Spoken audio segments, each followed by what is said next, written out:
Okay, so what's happening right now is feeling like I'm in a cocoon for sure. In my mind, in my body, like in my subconscious mind, I feel is going through a process of processing.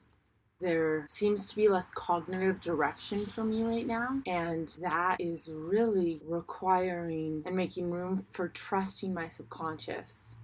Which, I mean, how much can we really do that? It's interesting because since our subconscious runs so much of the show, like 90% of the physical game, then trusting the transformation process when it's like blacked out. That's what's happening from me doing so much internal work to change my mind and to bring out my power more. When we go in so much, then I don't know comes up. Like, I don't know right now. I don't know direction necessarily. I don't know foresight necessarily. I don't know details. And trusting that the details really and truly do take care of themselves. And so if that, then that's learning to not only go to God's voice and remember God's word, it's also learning to hear our own word as the guide. So it's really like slow right now on the outside, on the physical outskirts of my mind. Like, I can feel it. We can clearly like feel the energy is different and the tone. And I think, oh, it doesn't feel as secure and understood and certain and changing and transforming and transfiguration isn't in those ways that we're normally used to. If we rely on the same things, if we think the same ways, if we're closed to the same things and only open to the same things. And so opening ourselves up to really letting a release and a change of stretching the mind and expanding the mindset is like the winds of change are transformative, and it's calming, and it's gonna feel different than it is when I seek out, because I went to a session today and I seeked out the burning of the old, the dropping of the old, to the rising of the development of what is wanting to be unleashed in the new. You follow? It is like, that's creating open space.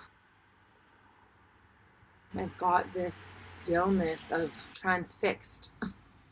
Like, I feel transfixed in the notion of trusting myself, trusting the deepest part of myself, the truest part of myself, minus and without the conditioned things that I don't even remember, because it's like letting it really go, lets it go.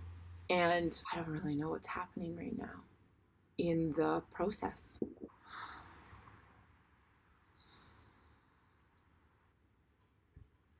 I love deep trance. I feel like I'm still in it. The effects are still that I'm in this deep trance to new perspective. So that's it. Not much more to say right now. Really not much more right now. Well, it's November 20th, 2017. Okay, that's it for now. This is where I'm at. And I truly, really embrace and accept where I'm at and what it's giving me and what it's meaning for me, what it wants me to know the meaning. No more words. No more words. Okay. Oh, so soulful. Bye. Footnote, this is moments later, is what is the most important thing when realizing and being aware if we're in a cocoon? Stay in the cocoon for your allotted amount of time. Be in it. Be okay with being in the cocoon. If that's where you're at, and especially if it's where you're at, if it's where you've gotten to because of a certain direction, if you've been intentional about getting somewhere, about becoming something, about doing something, about being some way, and then you find yourself in a cocoon, okay, well then you're in a cocoon, and you need to be in the cocoon because nature says so, apparently, you know? So after I recorded the first part of the video, I was like sitting there like,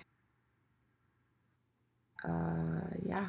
And then I tried to frame thoughts around it, but I could not. I had no thoughts that could fully actualize, which is interesting. I was in such a like meditative trance for so long, like being guided through one. And I think it really is rewiring my brain. It like broke a lot of patterns, actually, now that I'm coming more to. So yeah, this is Tracy Lynn in a trance, people. Soulful babe. Soulful for her own good, for sure. Okay, so now I can accept it more. Now I can be it more. And thus, therefore, trusting more. Oh. Okay, bye. That was my last thought. Well, no. One more thing is, God will get you there. Like, not, oh my God. God will get you there. Like, God's got it. God's got you. Therefore, I've got it. I've got it. God it. I got it. Yeah? That's phenomenal. So then it's just the checking in. So in the unknowing times, in the new times, it's the gifts. Everything is a gift, and trusting the beating heart of always being able to take the next beat, and now there's another beat, and trusting in that flowing unfolding. Look at how I'm just coming around, waking up, coming to. So that's it. Third time's a charm. Bye.